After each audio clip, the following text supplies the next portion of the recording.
Hello, guys. When you think about this abnormal, dirty Russian wealth that is often beautifully depicted in various criminal movies and books, when you think about the famous oligarchs that became rich after the collapse of the USSR when their criminal and FSB ties helped them get access to the vast natural resources of the largest country in the world.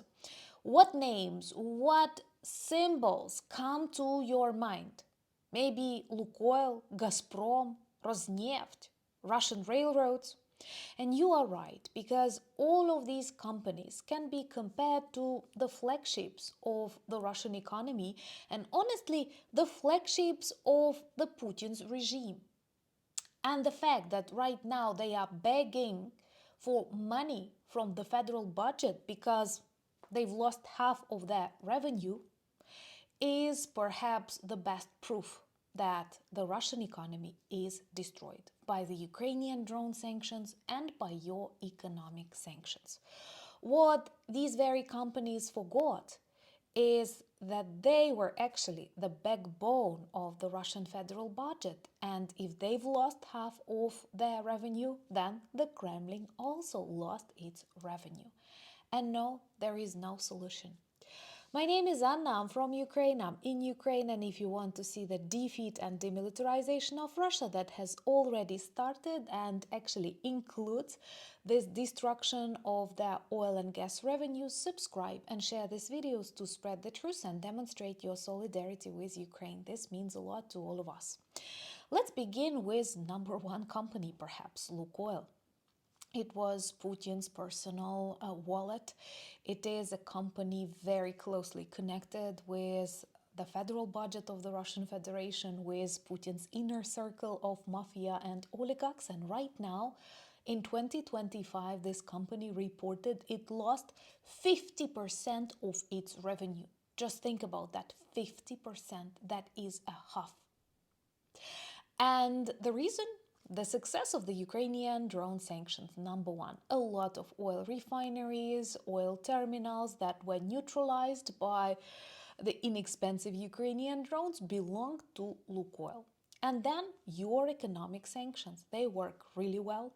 They make prices on Russian oil really low and not the ones they developed when they were planning the budget, like 59 per barrel, but now sometimes they sell for $27. That is the discount.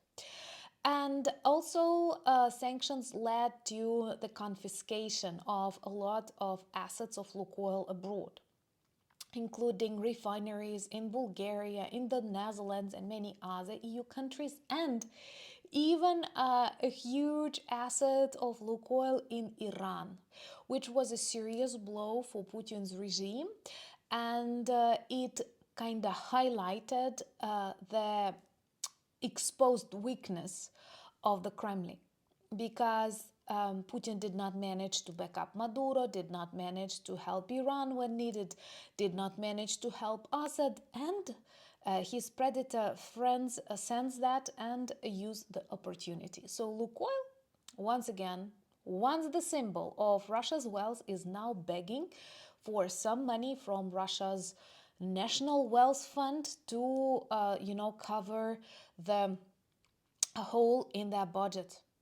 And soon they will need to freeze the mining of oil, and people who are experts in the field know this actually marks the end of the industry, because the moment you freeze the mining, freeze the production, something very bad happens to that wealth, to the system itself, and to resume the production, you may need decades and a lot of additional investments. And a kind reminder here, Russia does not have money in the federal budget. Russia has minuses, like negative growth as they name it. Another interesting victim of Putin's failed blitzkrieg is Russian railroads.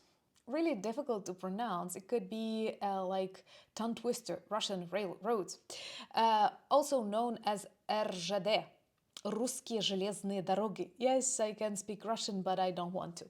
So, Russian railroads were once super successful. People wanted to work in the company. It had access to various transportation companies, and they earned a lot of money. But since the beginning of the full-scale invasion, and in particular in these recent years, they've lost a lot of this cargo, and approximately 14%. They have right now 4 trillion rubles debt. 4 trillion. Another reminder, now in Russia they measure everything in trillions. And it is not just the problem of the Russian railroads. It is also the evidence that many metallurgical companies, oil and gas companies, construction companies that were actively using Russian railroads don't do it anymore because, yes, you've guessed it right, because they are also bankrupt. So right now the Kremlin plans to restructure the railroads, to forgive them a lot of debts, and to introduce higher tariffs on the transportation of various industrial things, thus destroying the leftovers of the gas and oil companies, construction, metallurgical companies that were actively still using these railroads. For example, last year they asked for 2 billion rubles to cover their debts from the National Wealth Fund, and the Kremlin was able to cover only 65, and that was last year. And today we know that 71% of all their golden reserves are sold, and the Kremlin representatives warned that they do not plan to take anything out of that National Wealth Fund because there is no National Wealth Fund left, just the National Poverty Fund. And it's interesting, once again, how interconnected everything is in the sphere of economy and finance.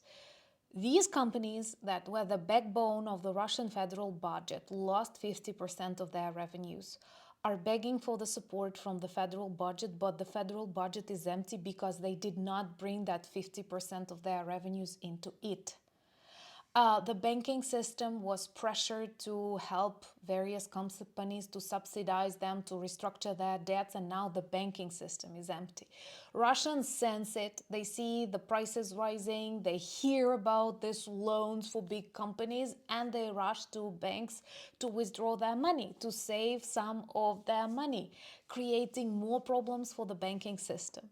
So, Russia is on the brink of the collapse. Trust me, many people who supported the special military operation, Putin's military vloggers, now compare the situation to 1989. And you know what happened there? Right, the collapse of the USSR. And regions, right now, regions more and more often go out on protests against Moscow. Again, very similar to what happened with the USSR when various then regions and later beautiful independent countries went out on protest against the Kremlin. To know more about this rebellious regions, watch my new video on Anna Danilchuk channel that I connect here, and of course subscribe to my Instagram, Blue Sky, Threads, Discord, X, and Substack for a weekly newsletter. Check the merch shop for lots of good items that magically turn you into ambassadors of Ukraine, people who start conversation and remind the world about our fight and the need to defeat Russia, and also about Russian problems in economy, utilities, business, and many, many more. Thank you for your kind comments and advice that you leave. I always read them. Thank you for buying me coffees, becoming my patrons and sponsors of the channels, but most importantly, thank you for standing with Ukraine. Slava Ukraini!